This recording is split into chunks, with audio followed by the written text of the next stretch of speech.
Minecraft. What is the plot? The devs have never told us the plot. Do they even have an idea of a plot?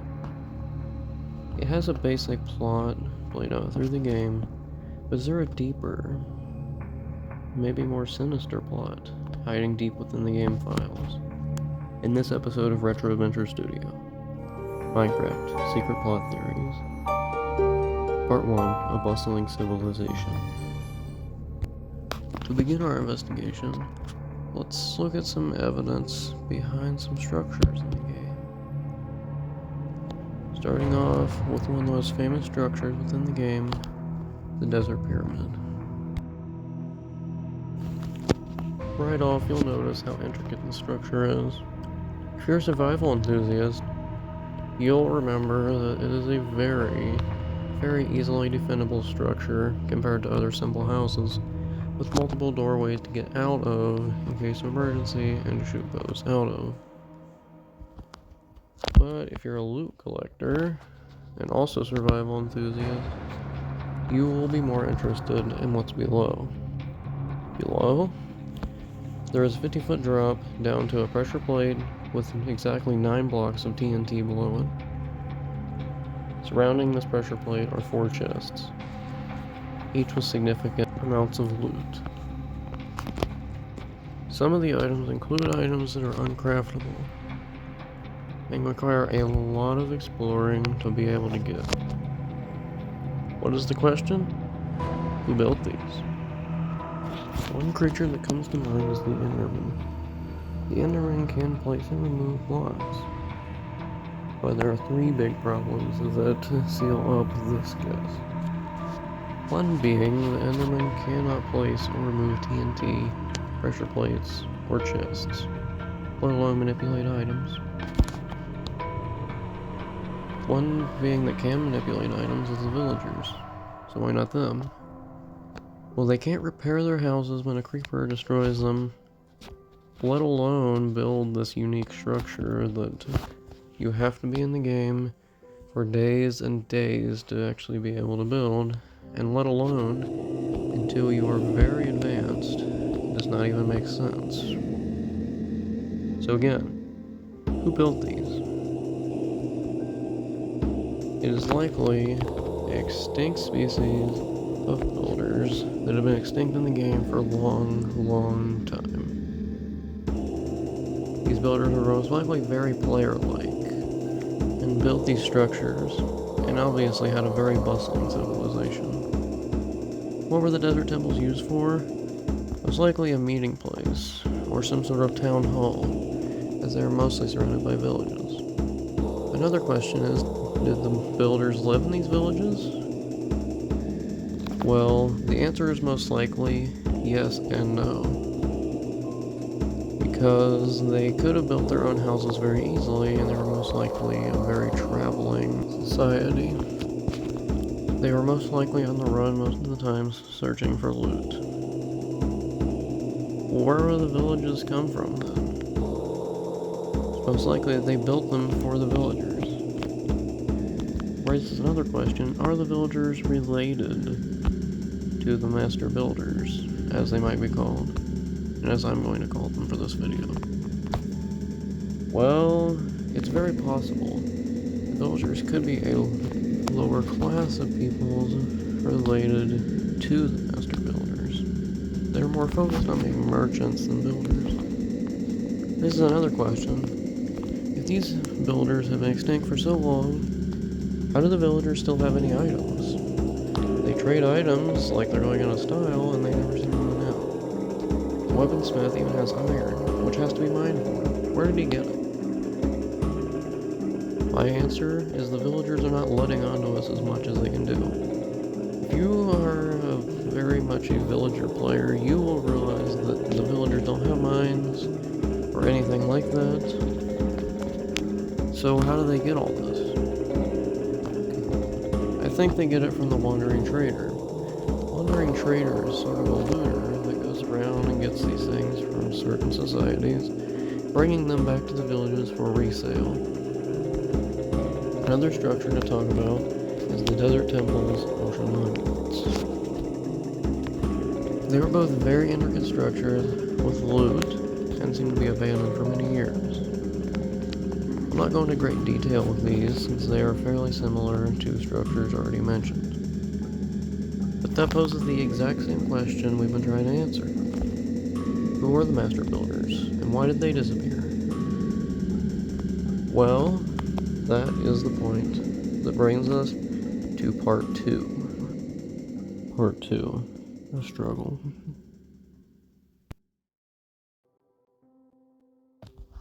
Structures I mentioned before, such as the Jungle Temple, the Desert Pyramid, and the Ocean Monument, are works of massive construction.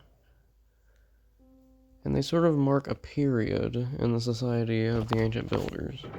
Sort of like our society has periods. That period marked a period of much wealth. The structures I am going to mention now have slightly more utilitarian, useful theme to them, and seem to come after those monuments that I just mentioned. One being the mine shaft. The mine shaft seems to serve one purpose at first. That one purpose being mining. It's just a mine shaft, right? Wrong.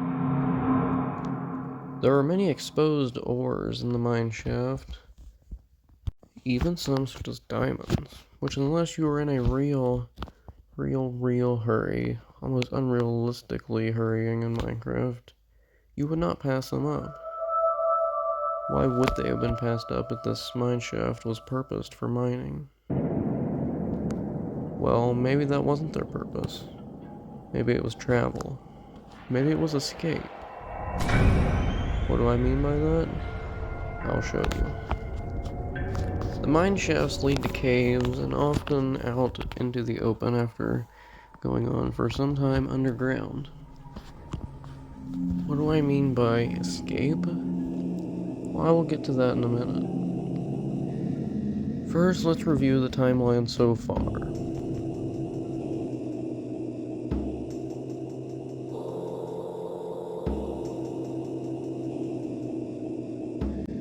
Part 3.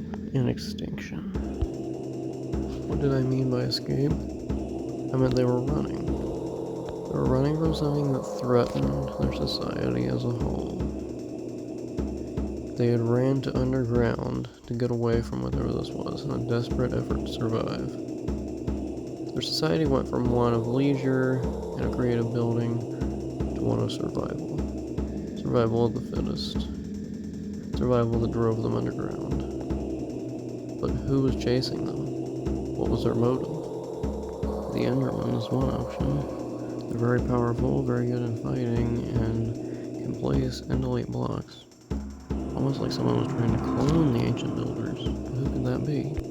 One option is the Illagers.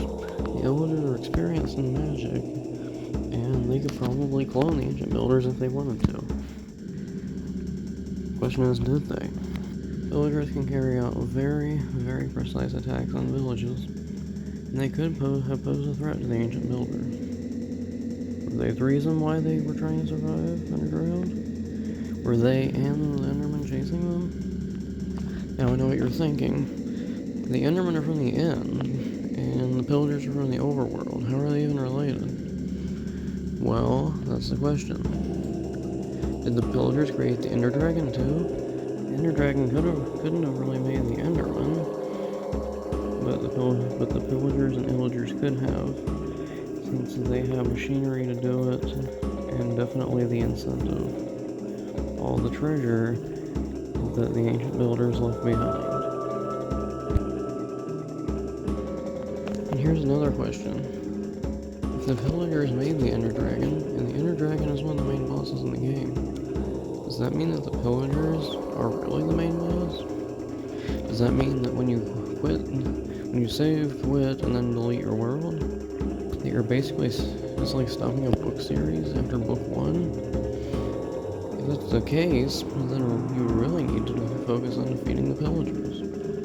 I mean, they do pose a bigger threat because the Ender Dragon really doesn't have much of a problem with the things in the overworld. That is, outwardly. This is bringing us to part 4, but let's look at the timeline so far.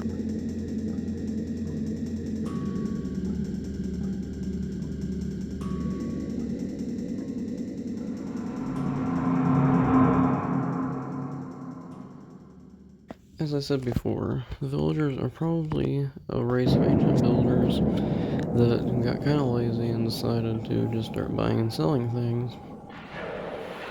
And the pillagers probably isn't much different. They're probably more like the villagers became tired of being villagers and decided to become criminals and were then cast out of villages and then started the woodland mansions and villager outposts to live in. And since there was only others that created big structures like that, of course they would rival the ancient builders and then were struggling to gain more power than them. Now, here's a huge question that will tie all this together and makes all this actually relevant. How does the player fit into all this? Here is my theory on this. I think the player is one of the ancient builders. Even though that would kind of maybe seem a bit obvious after all this, hear me out. So, I think that eventually all the ancient builders were chased out of the underground. And then only one or two were left. And then the villagers chased that one of the ancient builders to the edge of a cliff or the edge of a chasm or something, and then he had nothing left to do but jump off. And when he jumped off, here's where the theory splits. Either A, he was just knocked out, or him, he just had amnesia from the fall, or B, he spawned the player right before death and you just are an ancient builder, only not necessarily that ancient. And I think that's about the end of the theory. We went from a bustling civilization to a struggle to an extinction, and finally, how does the player fit into all this? Let's look at the timeline once again, and then I will sign off.